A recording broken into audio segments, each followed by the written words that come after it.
캘리포니아는 주민 80%에 해당하는 스테이 앳 홈 정책이 다시 발효됐습니다. 또 캘리포니아주에서 가장 큰 LA와 샌디에고 교육구는 가을 학기에도 온라인 수업을 하기로 결정했습니다. LA타임스는 사설에서 가을 학기에 개학하지 못하는 것은 괴롭지만 필요한 결정이라고 지적했습니다. 그러나 오렌지 카운티 교육위원회는 어젯밤 어린이가 코로나 바이러스에 걸려 숨질 확률은 교통사고 사망률보다 낮다면서 마스크 착용 의무화 없이 가을에 개학하는 안을 통과시켰습니다. 그렇지만 최종 결정은 교육부에서 합니다. 미국의 학부모는 10명 가운데 7명이 가을 학기에 자녀를 학교에 보내는 것을 걱정합니다. 연방 대법원이 하급법원의 임시 중지 명령에 반대되는 판결을 해서 2003년 이후 처음 연방교도소에서 사형이 집행됐습니다. 사형 집행 연기 이유가 상당히 미국적인 케이스입니다. 반면 조지아주 연방판사는 6주일만 돼도 낙태를 금지한 조지아법이 위헌이라는 이미 내려진 임시 판결을 영구화한다고 판결했습니다. 그러나 여기서 끝이 아닙니다. 조 바이든 후보는 오늘 2035년까지 이산화탄소를 뿜어내는 발전소의 문을 닫을 것이라는 계획을 발표합니다. 진보 유권자에게 어필하기 위한 공약입니다.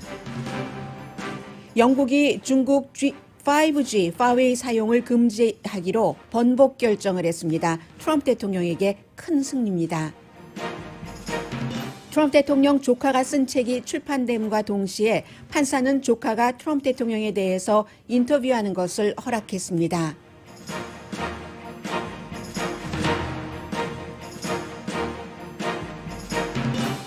여러분 안녕하십니까? 오늘의 미국 강혜신입니다. 지금 우리는 예사 세상에 아닌 세상에 살고 있습니다. 그래서 먼저 오늘의 미국 앞부분에서는 캘리포니아주뿐만이 아니라 모든 주에서 자녀를 키우고 계시는 부모님들이 가을 학기에 학교를 개학하는 것을 어떻게 생각하고 있는지, 그러면 각 교육구별로 교육 관계자들은 어떤 의견을 갖고 있고 어떤 결정을 내리는지 등을 먼저 전해드리겠습니다. 그 전에 이제 분위기 자체는 이렇습니다. 코로나 바이러스에 대해서 이기고 있는 주가 거의 없기 때문에 마이애미가 역시 코로나 바이러스 코비드 19에 이제 다시 수도가 되고 있다 하는 얘기도 들리고요. 어제는 애리조나, 텍사스 다 마찬가지 얘기를 들었습니다만은, 그래서 오죽하면은 플로리다의 주지사가 연설을 하는데 누군가가 당신 창피한 줄 알아 하고 해클링을 했습니다. 그만큼 뭔가 조치가 미흡했다는 얘기가 되겠고요. 그리고 처음에 이 코로나 바이러스를 우리가 접할 때 뉴욕의 냉동 자동차들의 시신이 쌓이고 이런 것을 보면서 많은 느낌이 있었고, 그리고 그 같은 장면을 목격을 한 트럼프 대통령이 마음이 조금 움직여서 코로나 바이러스에 대해서 좀 본격적으로 공개적으로 대응을 하기 시작했습니다. 그 같은 냉동차가 지금 뉴욕은 괜찮지만 애리조나, 텍사스 지역에 도저히 병원에서 더 이상 핸들할 수가 없기 때문에 병원 앞에 이 같은 차들이 가고 있습니다. 먼저 이 일을 겪은 뉴욕은 이제 뉴욕을 방문하는 방문자에 대해서 철저하게 뭔가 격리, 그리고 그들의 경로를 파악하기 시작했고, 하와이주는 관광객 받는 것을 조금 더 미루는 지금 그런 분위기이고요. 그 사이에 시골 지역으로, 공화당 지역으로 코로나 바이러스가 퍼진다는 것은 지난 열흘 한 2주일 사이에 변함없이 조용히 진행되고 있습니다.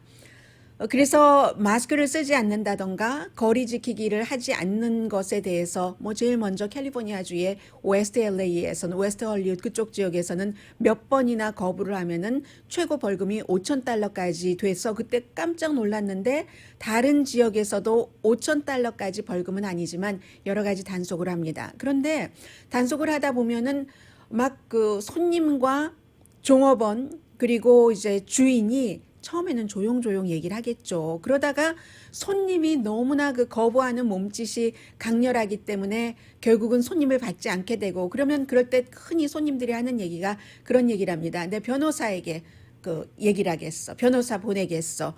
하는데 나중에 가게 주인이 오늘 아침에 NPR 방송과 인터뷰하는 것을 보니까 식당 주인이었습니다.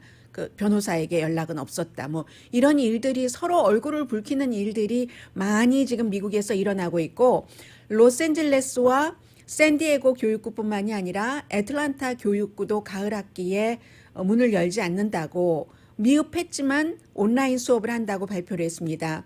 샌디에고와 LA 카운티가 뭐 캘리포니아주에서 가장 큰 그 교육구이고 LA는 미국에서도 뭐 두 번째로 큰 교육구이기도 한데 이러한 결정을 내린 데는 제가 자세히 말씀 안 드리겠습니다. 우리가 지난번에 다 겪어봤기 때문에 다시 그 정도 수준으로 캘리포니아 주민 80%에 영향을 미치는 캘리포니아주가 54개 카운티인데 그 가운데서 58개인가요? 54개인가요? 카운티 가운데서 58개 카운티로 기억이 됩니다. 80% 인구에 해당되는 그 정도의 셧다운이 다시 시작이 된 겁니다. 박물관, 영화관 다 오픈되지 않고 다시 또 미장원 문 닫아야지 되고 하는 LA에서는 식당 안에서 음식을 먹지 못하도록 뭐 지금 이미 하고 있습니다만 다른 LA 카운티를 포함한 30개 카운티에까지 이 같은 그 주지사의 행정명령이 발효가 되면서 LA 카운티, 샌디에고 카운티 눈물을 먹으면서 다시 이제 문을 닫을 수밖에 없게 됐습니다. 교회도 마찬가지예요. 셧다운 첫 번째와 마찬가지가 되고 있기 때문에 사무실도 저야 지금 방송이니까 뉴스를 하는 사람이니까 이게 이제 필수 업종이기 때문에 나와서 방송을 하고 있습니다만 아주 필수적이 아닌 경우에는 사무실도 지금 전부 문을 닫아야지 되고요. 지금 이 상태까지 캘리포니아주 왔고 캘리포니아가 그렇지만 다른 주들도 캘리포니아에 이어서 비슷한 조치를 내릴 수도 있습니다. 우선 이 앞부분에 교육에 대해서 여러분들께서 어떤 생각을 하고 계시는가? 캘리포니아주에 서로 다른 조치를 내리는 그 교육구라기보다는 약간 이 시스템이요. 미국에서 연방교육부가 있고 주정부 그리고 지역의 교육위원회가 있고 또 교육구가 따로 있어서 오렌지 카운티 같은 경우가 지금 애매하기 때문에 여러분들께서 스치면서 뉴스를 들으셨으면 오렌지 카운티 교육구가 어젯밤에 뭐 마스크도 안 쓰고 거리두기도 하지 않고 아이들 그 학교에 오라고 계약한다고 한다던데 그렇게 해야지 되는가 보다라고 생각하시기 쉽지만 그렇진 않거든요. 그 뒤에 그 부분 말씀드리겠고요. 로스앤젤레스가 카운티 교육구 전체가 아무 문제 없이 그러니까 로스앤젤레스는 카운티도 그렇고 시의 에릭 가셀이 시장 또 그 게빈 뉴섬 주지사가 코로나 바이러스에 대해서 어떻게 대처하느냐에 대한 의견이 거의 일치되는 겁니다. 그래서 별 문제가 없어요. 교육구도 이제 주지사가 어제 2차 셧다운 한다 하니까 우리도 계약하지 않겠다라고 바로 발표를 했고 LA도 마찬가지고요. 시리도 마찬가지고요. 그런데 오늘 이제 로스앤젤레스 타임즈가 사설을 썼습니다. 정말 고통스럽지만 LA 카운티 그 교육구에서 가을에 그 다시 온라인 수업을 할 수밖에 없는 것은 필요한 결정이라는 게 그 핵심 요지인데요.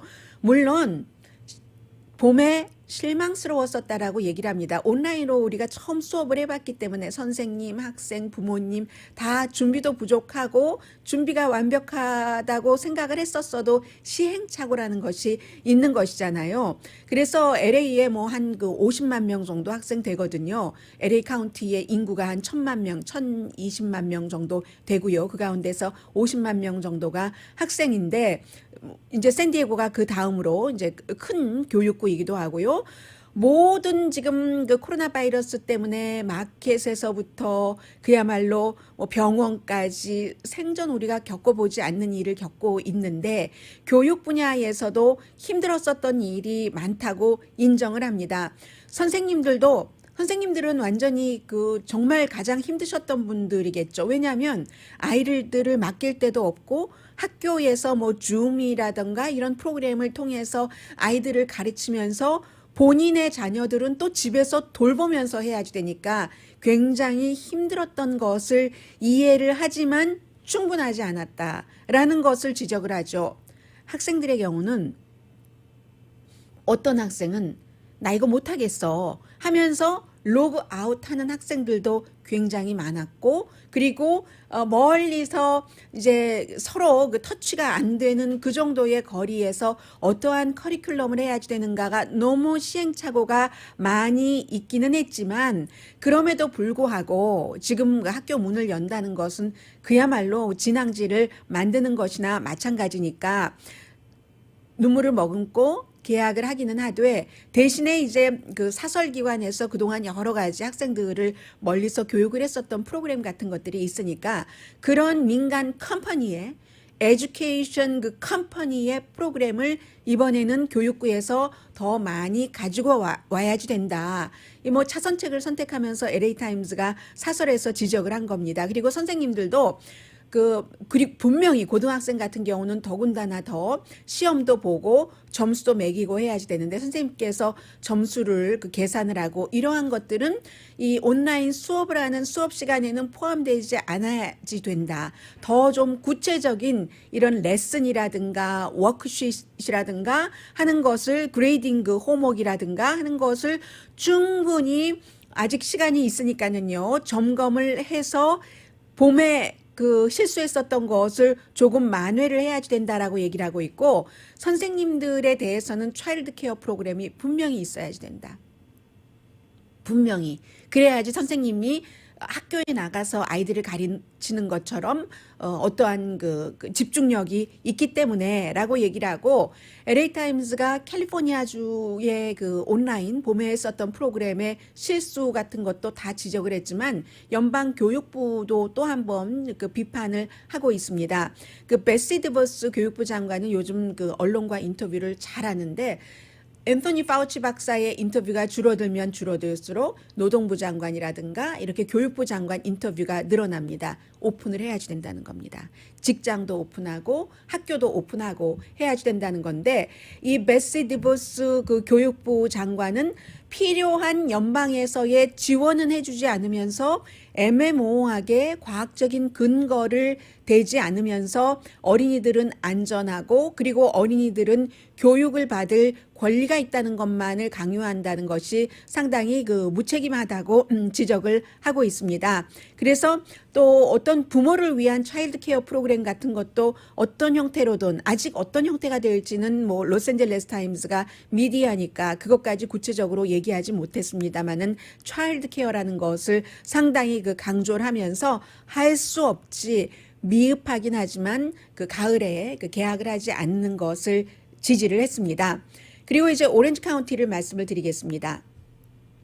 오렌지 카운티 레지스터를 보고 계신 분이라면 오늘 뭐 일면에 제일 위에 나왔죠. 어젯밤에 있었던 미팅이긴 하는데, 교육부가 아니라요, 교육위원회가 따로 있고, 그러니까 오렌지 카운티 보드 오브 에듀케이션이 따로 있고, 교육 디스트릭이 따로 있는 겁니다. 교육부하고 그 교육위원회하고는 달라요. 달라서 오렌지 카운티에서는 다른 것을 한답니다. 교육위원회에서 뭐 전반적인 그림을 그린다던가 뭐 어떠한 예산을 뭐 관여를 한다던가 하는 일이 있는데, 교육부 자체에 대해서는 교육부에서 더 직접적인 영향을 미치는 곳이고요. 그래서 어젯밤에 있었던 교육위원회의 결정, 한 사람만 빼고는 교육위원들이 전부 마스크 쓰는 것 의무화하지 않고 거리두기도 하지 않은 채 학교를 개학해야지 된다는 안에 찬성으로 통과를 시켰습니다. 그래서 오렌지 카운티 레지스터가 굉장히 보수적인 신문이기는 하지만 그렇게 그 긍정적인 뉘앙스는 이 기사에서 보이지가 않고 있습니다. 해서 한 사람만, 여기에 반대를 한 교육위원만 어제도 마스크를 썼다는 거죠. 나머지 그 교육위원들은 찬성표를 마스크, 노 거리두기, 그러나 only yes, 학교 개학하기, 그런 의원들은 마스크도 쓰지 않았다라고 얘기를 하고 있습니다. 오렌지 카운티의 교육구가 27군데나 있어요. 굉장히 많네요. 그래서 그런데 대부분의 교육구는 주정부의 가이드라인에 따른다고 강조를 합니다. 물론 각각의 교육구가 우리는 조금 코로나 바이러스의 감염률이 낮기 때문에 오픈해도 되겠어 라든가, 아니면 적당히 믹스 앤 매치를 하는 거죠. 뭐 학교에도 좀 나올 수 있게 하고 그리고 또 이렇게 그 온라인으로도 수업을 하고 대체로 아마 그렇게 될 가능성이 높다는 것으로 오렌지 카운티 레지스터는 파악을 하고 있었습니다. 그래서 주 정부의 가이드라인과 또 오렌지 카운티의 그 건강 그 부처가 있잖아요. 헬스 에이전시들의 가이드라인에 따라서 할 것이다라고 지적을 하는데 지금 이것을 마스크도 없이 거리두기도 하지 않고 계약을 해야지 된다라고 주장을 한 한 명을 제외한 오렌지 카운티 교육위원들의 주장은 이렇습니다. 어린이들은 그 리스크가 별로 없다. 너무 어리기 때문에 리스크가 없어서 안 되고 그리고 거리두기를 하면서 어떻게 배울 수가 있는가? 라고 얘기를 했고요. 덧붙여서 어떤 교육위원은 18살 미만은 그 오히려 코로나 바이러스에 걸려서 숨질 확률보다 자동차 사고로 숨질 확률이 훨씬 많다. Our children are not dying of COVID. 우리 아이들은 코비드로 인해서 죽지 않아. 그렇죠. 그런데 그 아이들이 혼자 사는 것 아니잖아요. 부모님도 있고 할머니 할아버지도 있고 그런 얘기는 하지 않으면서 아무튼 여기까지만 얘기를 했습니다. 그리고 아이들이 어떻게 마스크를 쓸 수가 있어. 또 하나 오렌지 카운티 교육위원들이 얘기한 것은 마스크를 쓴다는 것이 어린이들을 코비드 19 바이러스로부터 보호할 수 있다는 과학적인 근거와 데이터가 약하기 때문에 우리가 그것을 지지할 수 없다. 라고 얘기를 했습니다. 그러자 이제 오렌지 카운티의 그 교육감이요. 미자레스 교육감이 지금 휴가 중이랍니다. 휴가 중인데도 이 교육위원회의 결정에 대해서는 반대를 했고 그 서제스천은 서제스천이지만 교육부에서 따라야지 되는 것은 아니고 대부분의 교육부는 주정부의 방침과 또 이 그 건강 관련 부서의 방침을 따른다라고 얘기를 그 분명하게 했고요. 해서 이제 다른 옵션이 있지만 말씀드린 것처럼 모든 학교가 다 그렇게 되는 것은 아닙니다. 교육위원회에서 결정하는 것처럼 오픈하는 것은 아니고요. 어제 커멘트가 굉장히 많이 올라왔대요. 그러니까 그 온라인을 통해서 그 과정이 생중계가 됐는데 뭐 수천 개의 내용이 올라왔다고 하는데 아직 그 오픈하지는 않았어요. 대중들에게. 그런데 이제 오렌지 카운티 레지스터는 그 한마디는 썼더군요. 굉장히 정치적이었다. 어제 그 교육부가.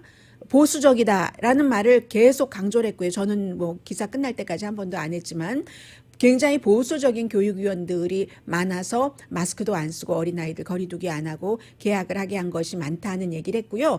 전국적인 그 부모님들의 의견을 보겠습니다. 악시오스가 입소스와 같이 공동 여론조사를 했더니 10명 가운데 7명이 올가을에 우리 아이 학교에 보내는 것에 대해서 굉장히 걱정을 하고 있다 하는 얘기입니다. 그래서 당에 따라서 차이는 있어요. 민주당의 82% 그런데 공화당도 그 과반수가 넘었어요. 53%가 가을에 학교 보내는 거 걱정. 나 일도 하러 가야 되기는 되지만 그래도 이렇게 저렇게 따지다 보면은 정말 목구멍이 포도청이 아닌 경우 그 목구멍이 포도청인 경우를 제외하고는 위험하다는데 나도 힘들고 배우지 못하는 것도 걱정되지만 학교에 쉽게 보내는 마음을 결정하기는 부모로서는 쉽지 않잖아요. 지금 그 악시오스의 결과는 그렇고 그리고 이 그 블랙 부모의 경우는 89%니까 굉장히 걱정하는 거죠. 히스패닉 80%. 왜냐하면 블랙과 히스패닉이 이번에 코로나 바이러스에 대해서 피해자도 많고 사망한 사람도 훨씬 많기 때문에 인종적으로 백인의 경우는 64%만 걱정한다고 얘기를 했는데요. 여기서 조금 다른 것이 나오는데 남자 여자 별 차이가 없었어요. 남자 여자 별 차이가 없이 10명 가운데 7명 정도가 리스키하다. 그 부담스러워 아이를 학교에 보내는 것. 6월 10일부터 13일까지 1,063명을 대상으로 조사를 했고요. 오차 범위는 플러스 마이너스 3.1%포인트인데 이 같은 그 여론, 걱정이야 하는 여론도 지금 그 악시오스도 꾸준히 지금 몇 주일째예요. 굉장히 오랜 동안 조사를 하는데 지금까지 조사한 것에 쭉 그 비교를 해볼 때 가장 그 걱정하는 사람들이 많고 걱정의 그 강도가 컸다. 이번에 그 여론조사 결과가 하는 것까지 설명을 하고 있습니다.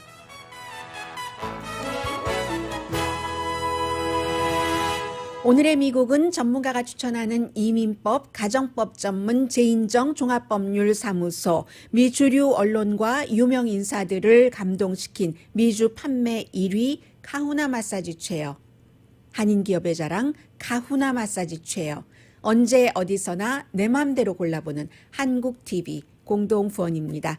네, 잠시 뒤에는 일반인들이 다시 조금 그 코로나 바이러스에서 멀어지려는 듯 하다가 또 다가갈 수밖에 없게 돼 있습니다. 정부에 대해서는 어떻게 생각을 하는지, 지금 대통령은 어떠한 입장인지, 트럼프 대통령이 여러 가지 이슈에서 아주 지금 그 어려운 상태거든요. 잠시 뒤에 전해드립니다. 라디오 서울 방송 오늘의 미국 듣고 계십니다. 지금 미국 사람들은요, 그 같은 악시오스 여론조사 결과입니다. 10명 가운데 3명만 연방정부가 코로나 바이러스에서 대해서 하고 있는 일이 나를 위해서 하는 일이야, 미국인을 위해서 하는 일이야 라고 생각을 한답니다. 그럼 나머지는 정치적으로 정치인들이 본인에게 좋은 방향으로 한다고 뭐 구태여 말씀 안 드려도 다 짐작을 하셨을 것 같고요.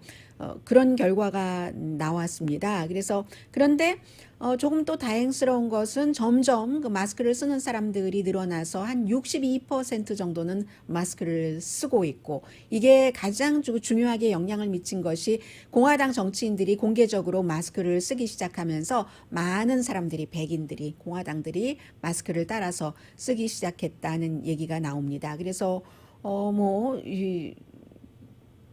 마스크 쓰는 것이 도움이 된다. 그리고 마스크를 쓰는 사람이 6월 말에 비해서 지금 9%가 늘어났고요. 그만큼 또 사람들이 보면은 마스크를 쓴 곳과 쓰지 않은 곳, 그리고 점점 이 코로나 바이러스가 완전히 우리가 잡아서 이기는 것이 아니라 잡기 굉장히 힘들다는 것이 보이기 때문에 할 수 있는 것을 조금 해서 그런 게 아닌가 생각이 되고, 대통령의 경우는 이렇게 얘기를 들어보면 제가 여러분들께 다 보도해 드리지 않거든요. 그리고 상당 부분은 저도 이해하기 힘든 그 말을 할 때가 많고 하는데, 어제는 또 이제 백악관에서 기자회견을 그 요청을 해서 이제 기자들이 무슨 일이 있는가 하고 가서 봤더니, 지금 미국에서 코로나 바이러스로 인한 그 사망률에 대해서도 많은 분들이 잘못 생각하고 계시는 부분이 있는데, 지금 미국이 코로나 바이러스 사망률 세계에서 가장 낮다, 최저다, 로우다라고 많이 얘기를 하고 있어요. 뭐 일부 팍스의 뭐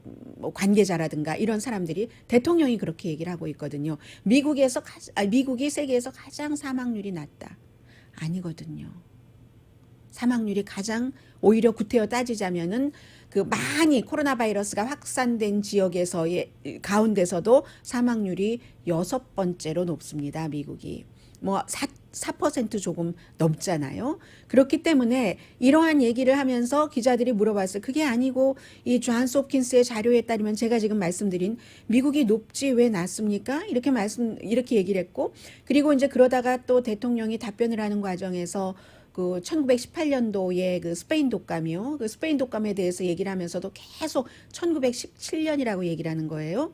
이렇게 얘기를 하다가 급기야 이게 또 테스트가 많으니까, 그러니까 바이러스 확진자가 늘어나는 거야 라고 얘기를 하니까, 또 기자들이 그게 아니라 그런 것도 있지만 요즘에 바이러스 확진자나 병원에 입원하는 사람 다 젊은 사람 아니냐. 젊은 사람들도 고통을 받긴 하지만 초기에 우리가 코로나 바이러스를 겪었을 때처럼 나이 많이 드신 분처럼 사망률은 높지 않고, 그것도 이유고, 그리고 지금 주마다 다 시스템이 달라서 이 사망자를 보고하고 하는데 한 뭐 2주일은 걸리고 하니까 지금 그 최근에 것이 잘 잡히지 않을 수도 있고, 이런저런 얘기를 또 기자들이 해서 거기에 대해서 대통령 설명을 해주셔야 되겠는데요 하니까, 갑자기 대통령이 하는 말이 테스트를 그 조 바이든하고 버락 오바마가 막았어 라고 얘기를 하는데, 저는 정말 이해할 수가 없었거든요.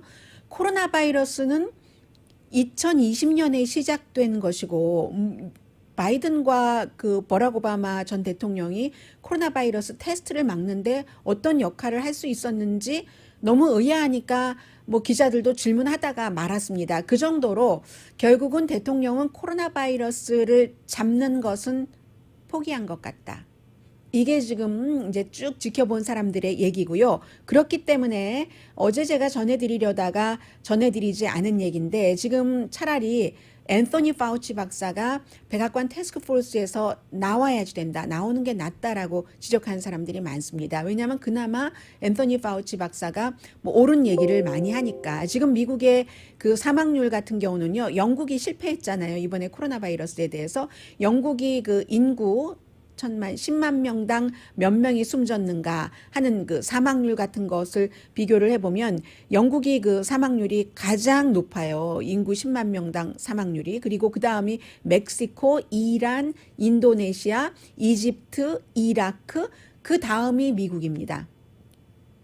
미국이 그 사망률이 지금 4.1%에서 4.5% 이 정도로 보고 있는데 그 다음에 그이 브라질이거든요. 브라질이 뭐 3. 몇 퍼센트, 3%대로 내려가고 이러한 것들을 국민들에게 지금이라도 정확하게 얘기를 해줄 만한 사람이 필요하다는 뜻에서 물론 앤서니 파우치 박사도 이 코로나 바이러스 초기에 잘못한 것이 있어요. 가장 잘못한 것은 처음에 몇 주일 동안에 마스크를 쓰는 것이 꼭 효과가 많이 있다고 하는 것에 대해서 회의적인 그 시각을 앤서니 파우치 박사가 얘기했던 것이 사실입니다. 그리고 그 초기에는 그다지 심하지 않았고 미국 사람들이 마스크 쓰는 것을 정서적으로도 싫어하고 동양 사람들과 완전히 의견이 다르니까요. 내가 환자입니다 하는 것을 얘기를 한다던가 아니면 갱도 많고 하니까 얼굴을 가린다는 것은 뭔가 얼굴을 드러내기가 싫은 사람 이런 형태의 것이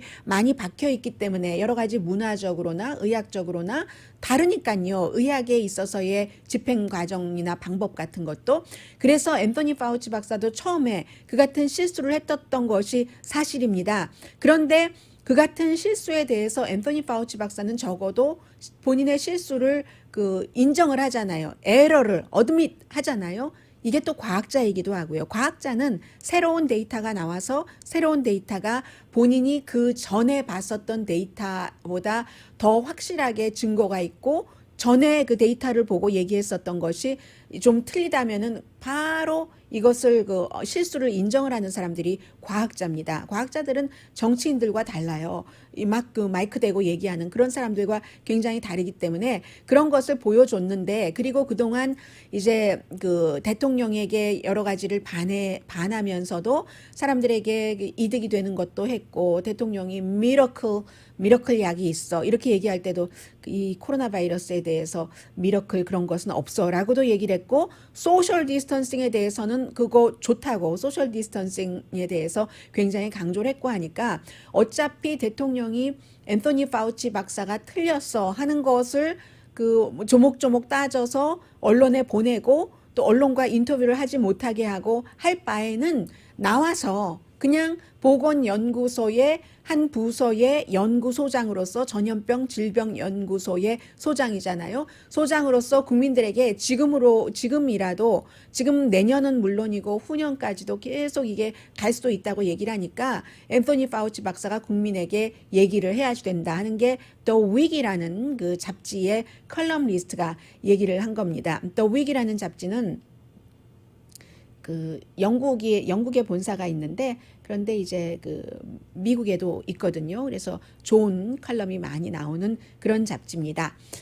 그리고 이제 또 하나가 오늘 중요한 것 가운데 하나가 원래 제가 방송을 하면서 여러분들께 거기까지는 말씀을 못 드렸어요. 이렇게 웬만하면은 여러분들과 이렇게 물론 제가 방송 원고를 작성을 합니다만은 그것을 다 읽는 것보다는 그냥 말씀드리면서 하다 보니까 어떤 땐 빠지는 경우가 있거든요. 그리고 빠지는 건 반드시 그 뒤에 채울 수 있는 기회도 있습니다. 이렇게. 지금 대통령의 조카가 쓴 책, 대통령이 정말 사회적인 동물이 아니고 대통령 자격도 없고 그리고 대통령의 연방 판사를 했었던 멜리안이라는 그런 대통령의 누나도 아니 제가 대통령이 되면 안 되는데 했다고 하고 어떤 부분은 굉장히 화를 냈다고 하고 그리고 더군다나 이 책을 쓴 사람이 대통령의 일찍 숨진 40대에 숨진 조종사가 되기를 원했었던 알코올 중독으로 숨진 그 집의 장남이잖아요. 장남의 딸이죠. 55살로 트레이닝 받고 어느 정도 병원에서 근무도 한 뭐 임상 심리학자라고 할 수도 있고 정신병 뭐 관련 의사라고 할 수도 있고 하는 그 메리라는 여성이잖아요. 트럼프 대통령의 조카 55살에 이 책을 쓰면서 이 책이 결국은 발간을 하게 돼서 이제 나오게 됐는데 본 사람 많습니다. 그런데 그 말씀을 제가 못 드렸었거든요. 존 볼튼의 책이 나온다. 책에 이러한 내용이 나온다 하고 조금씩 발췌해서 보도를 할 때와 존 볼튼이 직접 그 본인의 입으로 언론에 나와서 인터뷰할 때랑은 굉장히 영향력이 다르잖아요. 지금 이 메리가 책은 내대 왜냐하면 책을 내는 출판사 사이먼 앤 수스터는 트럼프 대통령 가문과 예전에 뭐 유산상속 할아버지 유산상속에 대해서 이렇게 하면서 트럼프 대통령 할아버지요 하면서 이런 것에 대해서 발설하지 않겠다고 약속을 조카는 했지만 출판사는 안 했기 때문에 출판사는 책을 낼 수가 있다. 대신 이 조카는 책이 나와도 책을 홍보할 수 없다. 책 홍보라는 게 지금 뭐겠어요? 가장 강력한 반 트럼프 캠페인 아니겠어요? 그렇기 때문에 그랬는데 그 같은 판결이 나왔는데 연방 판사가 어제 다른 판결을 내렸습니다. 바로 이 책에 대해서 트럼프 대통령의 조카 메리 트럼프는 인터뷰를 할 수 있다. 책 홍보를 할 수 있다는 얘기예요. 그 이유로는 이미 책이 다 발간돼서 볼 사람 다 보고 판단을 이제 쉽게 사람들이 다 판단을 할 수 있을 텐데 뭐 그렇게 표현의 자유를 막을 필요가 없다 해서 트럼프 대통령 측에서는 지금 누나가 연방 판사인 누나가 약간 이 메리 트럼프와 같은 의견을 메리 트럼프에 따르면 그런 의견들을 대통령이 대통령직에 적합하지 않다는 갖고 있는 것 같고 그에 비해서 트럼프 대통령의 동생 로버츠라는 동생이 지금 계속 가처분 신청을 하고 하는 거거든요. 책 내지 말아라. 책 내더라도 뭐 인터뷰하지 말아라 했는데 그런 모든 것들이 연방 그 판사가 결국은 인터뷰를 할 수 있게 해줬기 때문에 이제 곧 그 메리 트럼프라는 여성의 트럼프 대통령에 대한 인터뷰가 시작이 될 겁니다. 그러면 존 볼튼이라는 사람이 미국의 외교 정책에 대해서 뭐 한반도 그 북미 협상을 포함해서 다 책에 썼고 인터뷰를 했고 그리고 이제 그 어제 말씀드린 그 로버트 멀러도 대통령 측근인 그 로저 스톤스를 감형을 해주고 나서 그 사람은 범죄자야라고 기고문을 통해서 얘기를 했잖아요. 9월 달에 그 러시아 스캔들을 수사한 것이 책이 나오거든요. 책이 나오면 다시 한번 그것은 어찌 보면 권력 남용에 대해서 얘기를 할 수 있는 것이 될 겁니다. 외교 정책, 권력 남용, 그리고 이제 이번 주말부터라도 시작이 되겠죠. 하는 그 대통령의 조카인 메리 트럼프가 인터뷰를 시작해서 뭐 SAT 점수가 어땠고 SAT를 누가 확인된 건 아니에요. 주장이에요.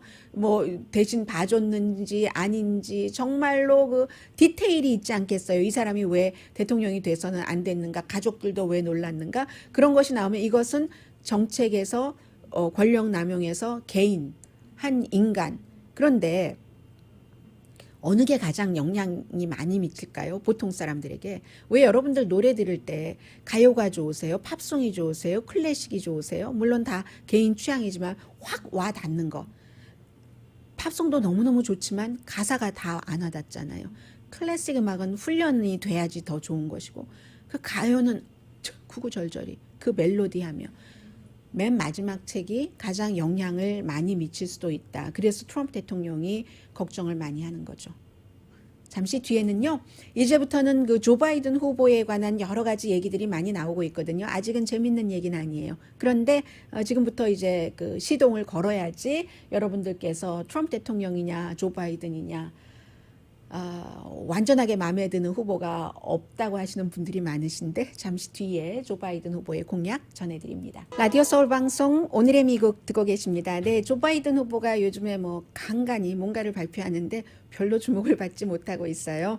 그런데 오늘도 아직은 발표하지 않았습니다. 새로운 안을 발표를 하는데 말하자면 클린 에너지, 기후 변화, 민주당 가운데서도 가장 그 진보 쪽의 그 사람들이 원하는 것이죠. 그래서 오늘 발표할 이 안도 지난주에 이제 그 바이든의 그 어떠한 그 공약을 연구하는 위원회와 또 그 버니 샌더스 후보와 다 이제 서로 말을 맞추고 하는 얘기입니다. 해서 2035년까지 이산화탄소 방지를 위해서 그게 이제 기후변화와 연관이 있으니까요. 그리고 이것을 꼭 이상적으로 우리가 지구를 깨끗하게 해줘야지 돼. 꼭 그래서 그런 건 아니잖아요. 미국의 미래 산업일 수도 있죠. 트럼프 대통령은 석탄 산업 이런 거 지켜야지 된다고 하는데 그게 70년대의 생각이고 이미 흘러가는 것이고 그 점은 분명한 거죠. 이제 세상은 그렇게 해서 굴뚝산업으로 많이 돈을 벌고 그 이후에 재정, 뭐 실리콘밸리, 테크놀로지 이렇게 가니까 클린 에너지를 산업화하는 거죠. 캘리포니아주도 그렇고요. 그래서 2035년까지 이산화탄소를 많이 내는 발전소를 다 닫아버리겠다. 계획이에요. 그 파워 플랜트를 다 닫아버리겠다라고 얘기를 했고 그런데 이것이 그 바이든 후보가 그동안에 했었던 공약보다 훨씬 더 나아간 것, 진보 쪽으로 그런 것이고 또 하나는 돈을 2조 달러를 본인이 대통령이 되면은 4년 동안 쓰겠다 하는데 어디다가 쓰냐? 그게 바로 클린 에너지죠. 발전소를 닫고 그러면 그 새로운 것을 교육도 시키고 우리가 뭐도 팔아가면서 새로운 클린 에너지 쪽으로 간다는 겁니다. 그러면 지금 이게 정권이 바뀌면은 우리 생활이 다 바뀌어요.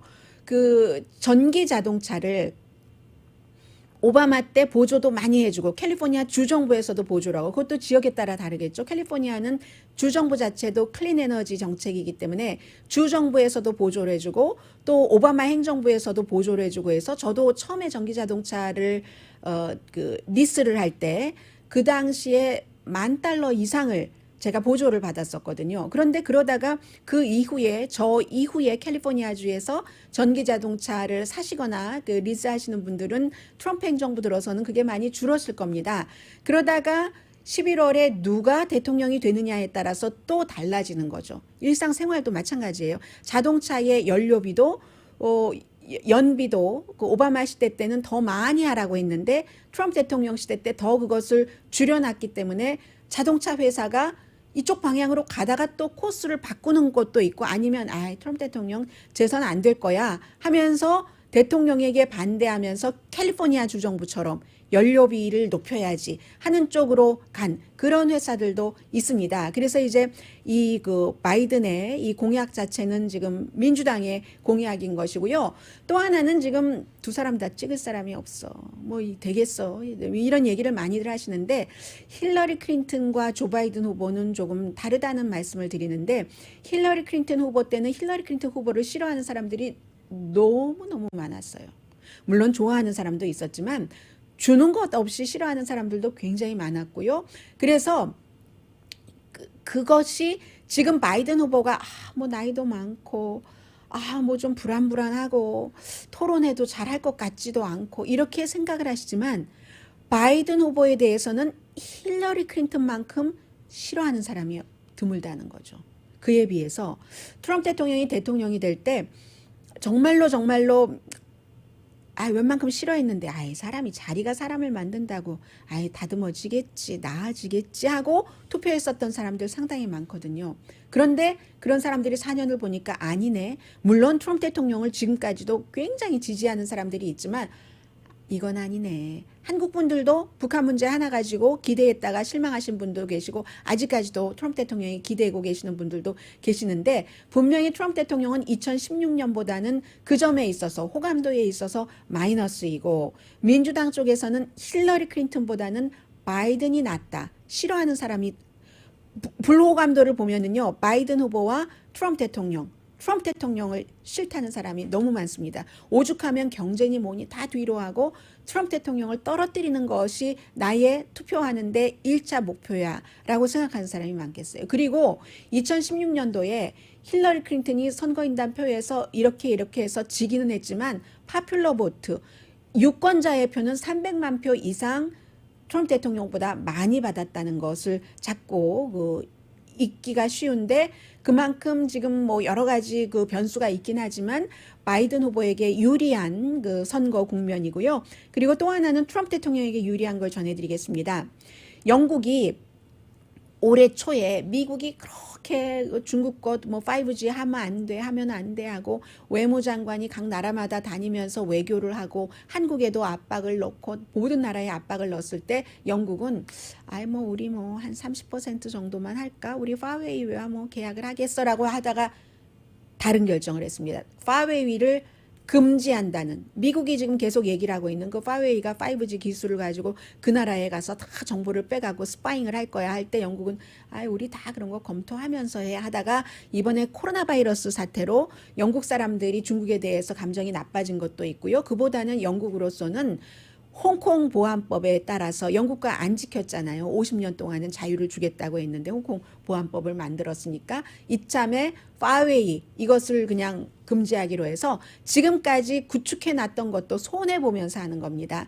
그래서 영국으로서는 우리 쉬운 결정 아니었지만 필요한 결정이었다. LA 카운티 교육부가 계약을 가을을 달이 아니라 9월달 가을에 못하는 것과 마찬가지 얘기를 영국이 했고요. 이것은 트럼프 대통령으로서는 큰 승리죠. 그때 그렇게 로비를 했는데도 그 대통령의 힘이 통하지 않았는데 이번에 코로나 바이러스와 홍콩 보안법 때문에 이렇게 됐다. 이것으로서는 크게 보셔야 되는데 그동안에 코로나 바이러스 이전에 미국이 하도 나홀로기를 가니까 영국이라든가 아프리카라든가 남미라든가 이런 나라들이 본인의 나라의 이득도 되고 중국과 회의도 하고 뭐 좀 연결을 해볼까 했었던 그런 것들이 서방 세계에서 중국에 대한 신뢰도라든가 중국과 본드를 갖는다고 하는 것에서 조금 뒤로 물러나는 그런 것으로 그 해석을 하시는 게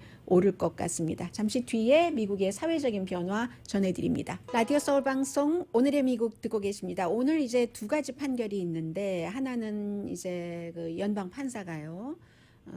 어떤 판결을 내렸느냐면 조지아주가 굉장히 보수적이잖아요. 조지아주에서 애틀란타 그쪽 지역에서 저희 라디오 서울 방송 듣고 계신 분들 많이 계시는데요. 그런데 2019년도에 이제 그 하원에서 법을 통과시키고 주지사가 사인을 한 법에 많이 말씀을 드렸어요.